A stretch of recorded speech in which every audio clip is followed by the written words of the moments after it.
on va faire un exemple.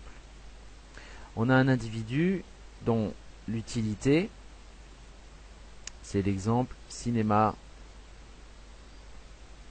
restaurant, dont on se sert, dont on s'est servi pour les vidéos de la droite de budget.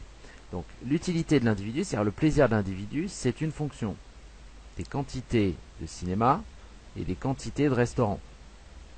Il tire son plaisir du fait d'aller au cinéma un certain nombre de fois et d'aller au restaurant d'un certain nombre de fois par mois.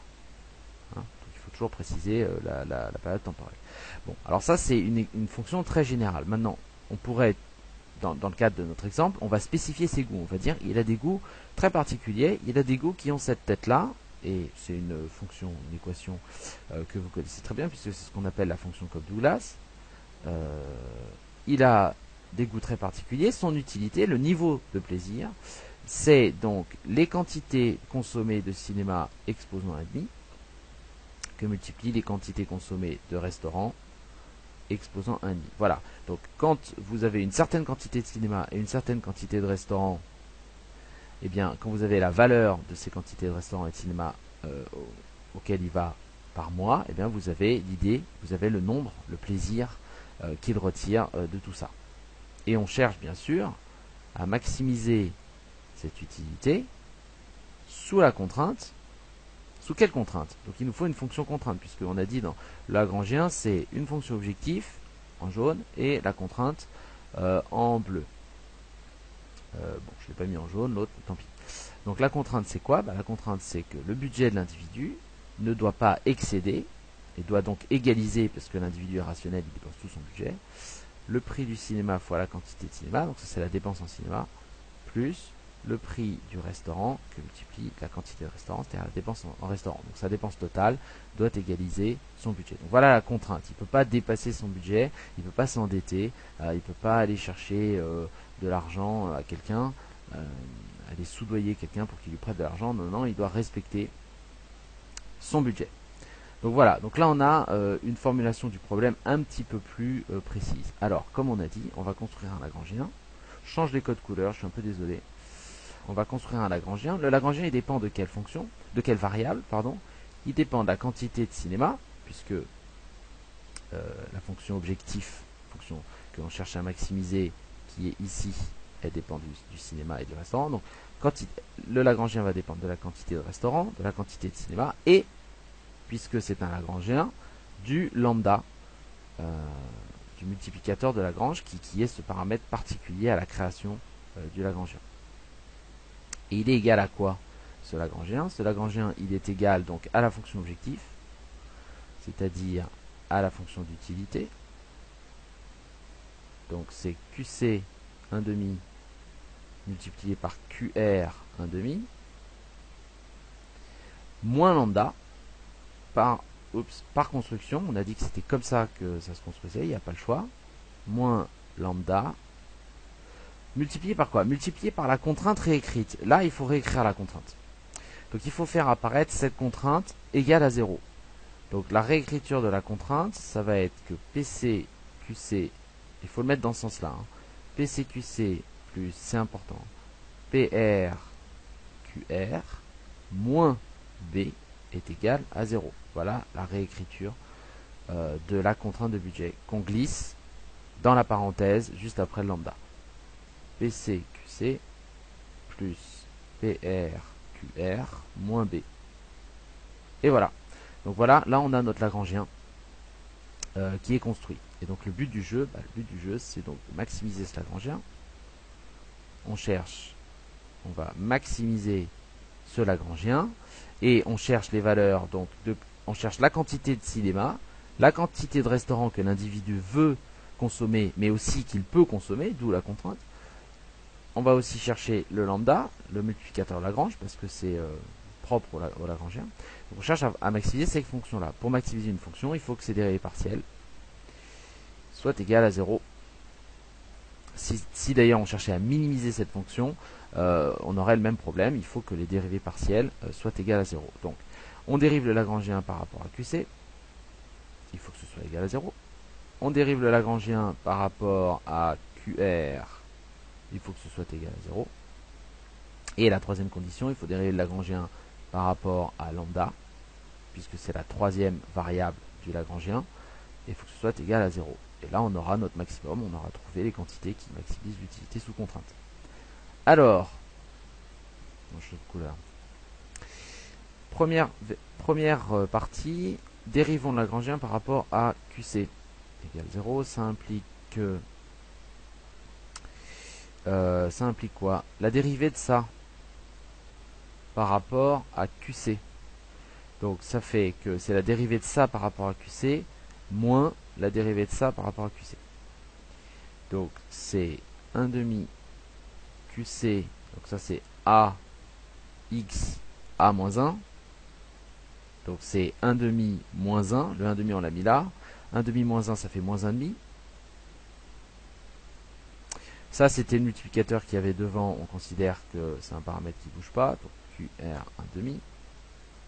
Ça c'est la première partie. Moins. Alors là on a quoi? On a moins lambda multiplié par PCQC, moins lambda multiplié par PRQR, plus lambda B. Alors, moins lambda multiplié par QR, PR, et moins lambda que multiplie B, tout ça, ça dépend pas de QC, et on dérive par QC. Donc tout ça, ça fait 0. Donc tout ça, on s'en fout. Ce qui nous intéresse, c'est ça, moins lambda PCQC, donc la dérivée de moins lambda PCQC quand on dérive par rapport à QC, ça fait moins lambda PC. Parce que c'est ce qu'il y a devant, c'est le multiplicateur qu'il y a devant. Voilà, donc ça doit être égal à 0. Donc ça, c'est la première condition. Donc on peut la réécrire un peu mieux. On peut dire que 1 demi QC moins 1 demi QR 1 demi est égal à lambda. Je mets juste ça de l'autre côté. Ça fait lambda PC. Donc ça c'était ça va être 2.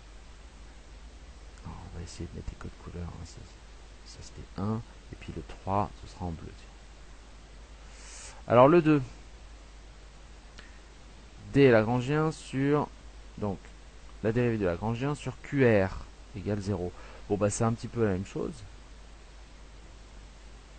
Ça fait 1 demi de QC 1 demi. Ça bouge pas parce que le QC, c'est ce qui multipliait le QR. Donc, ça bouge pas. Par contre, QR, ça va bouger. Ça va faire 1 demi de QR 1 demi moins 1. Donc, 1 demi de QR moins 1 demi. Donc, 1 demi de QR moins 1 demi. Ensuite, moins lambda PCQC, ça fait 0, enfin ça on s'en fout. Moins lambda PRQR, ça fait moins lambda PR, puisqu'on dérive par QR. Et le reste, ça dépendait pas de QR, donc ça se dérive pas. Enfin ça fait 0. Égale 0. Donc on peut réécrire. Alors, troisième contrainte qui était en bleu. Dérivons le Lagrangien par rapport à lambda. Et donc ça, en fait, bah, c'est simplement réécrire la contrainte. Puisque derrière le lambda, il y avait la contrainte qui était égale à 0. D'accord? Ça. Et donc, si vous dérivez ce lambda, si vous dérivez le Lagrangien par rapport à lambda, bah, il va rester ce qui multipliait lambda, hein, tout simplement. Et donc c'est la réécriture de la contrainte de budget égale, c'est la réécriture ici, ça va être la réécriture de la contrainte de budget égale 0. Donc ce lambda, il nous permet simplement de nous assurer que la contrainte est respectée. Donc ça revient quasiment, enfin ça revient à écrire la contrainte QR égale 0, moins B égale 0, ce qui fait donc PCQC plus PRQR égale B. Voilà, donc on a écrit la contrainte. Alors, là on a trois équations, on a trois inconnus, donc on a un système de trois équations à trois inconnus, et normalement vous devriez être capable de le résoudre. Alors, il y a juste une petite technique qui parfois est utile. Si on regarde un petit peu, la première contrainte, la première dérivée, pardon, et la deuxième dérivée. Et en fait, vous avez le droit de faire un petit truc. Vous avez le droit de faire quelque chose qui peut être utile, hein, une petite technique, qui est de diviser cette égalité-là par celle-ci. C'est-à-dire, en fait, de diviser, de diviser 1 par 2. Puisque ce qui est à gauche de l'égalité divisé par ce qui est à gauche de l'égalité sera forcément égal à ce qui est à droite de l'égalité divisé par ce qui est à droite de l'égalité. Donc ça, c'est une petite technique pour pouvoir trouver une solution. Alors, qu'est-ce que ça donne si on divise le tout? Donc si on divise 1 par 2, ça nous donne quoi? Ça nous donne 1 demi QC moins 1 demi QR exposant 1 demi divisé par 1 demi de QC 1 demi QR exposant moins 1 demi. Donc ça, c'était ce qu'il y avait, on divise ce qu'il y avait à gauche de l'égalité, on divise ça par ça, et ça doit être égal à la division de ça par ça. Donc lambda PC sur lambda PR. Pourquoi c'est pratique? Parce que hop, le lambda il va partir. Ok, donc c'est égal, ça nous donne quoi? Alors là, on va pouvoir faire un peu des simplifications. 1 demi, ça s'en va. Lambda, ça s'en va. Donc on sait que égal, ça va être égal à PC sur PR. Donc ça, c'est immédiat. Ensuite, ça se simplifie. QC moins 1 demi que divise QC 1 demi. Ce QC moins 1 demi, vous pouvez le mettre en bas et ça fera QC 1 demi.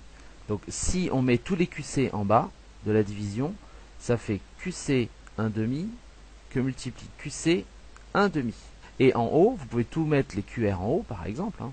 QR 1 demi, QR 1 demi, que multiplie. Ce QR moins 1 demi qui était en dessous de la division, si vous le passez en haut, ça va devenir QR exposant 1 demi, et non plus QR exposant moins 1 demi. Et donc, regardez comme ça se simplifie bien.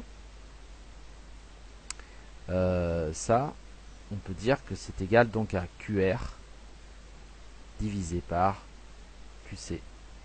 C'est égal à PR, PC divisé par PR. Donc ce qu'on va faire, c'est qu'on va isoler QR, va être égal à PC divisé par PR, PC divisé par PR multiplié par QC. Je mets ça ici. Ok. Et donc, maintenant j'ai une expression de QR. Et cette expression de QR, je vais la remplacer. Qu'est-ce qui nous reste comme équation dont on ne s'est pas servi? On ne s'est pas servi de celle-là. On ne s'est pas servi de l'équation numéro 3. L'équation numéro 3, c'était la dérivée du Lagrangien par lambda.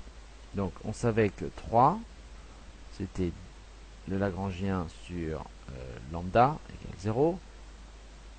Donc, ça nous donnait PC QC plus PR QR, c'était égal à B. Hein. Et donc on remplace maintenant QR là-dedans. Ça nous donne PCQC, ça ne change pas. Plus PR que multiplie PC sur PR fois QC. D'accord? Et on continue l'équation, c'est égal à B. Alors, ça fait donc PCQC plus... Alors, regardez, ça simplifie. PR divisé par PR, hop, ça s'en va. Plus PCQC. Ah, bah, il reste que PCQC bien. PCQC égale B. Ok, donc là, c'est bien. On n'a plus qu'une seule inconnue, QC. Si on fait le compte, regardez, PCQC plus PCQC, ça fait 2 PCQC égale B. Ce qui veut dire que B... qui veut dire que on va isoler notre variable. QC, c'est égal à B divisé par 2 PC. Voilà la valeur de QC qui permet de maximiser notre fonction d'utilité. Alors, il ne reste plus qu'à trouver QR. Donc on va remplacer cette valeur de QC dans une des équations. On peut reprendre la contrainte de budget. Utilisons cette valeur-là de QC pour celle-là plutôt pour remplacer dans la contrainte. Ça va donc nous donner PC que multiplie, donc QC c'est égal à B sur 2 PC, B sur 2 PC, plus PR QR égale B. Donc, ça nous fait B sur 2, plus PR QR, pourquoi j'ai divisé, je ne sais pas, n'importe quoi, égale B. C'est égal à B moins B sur 2, divisé par PR. Ça fait donc B sur 2 PC.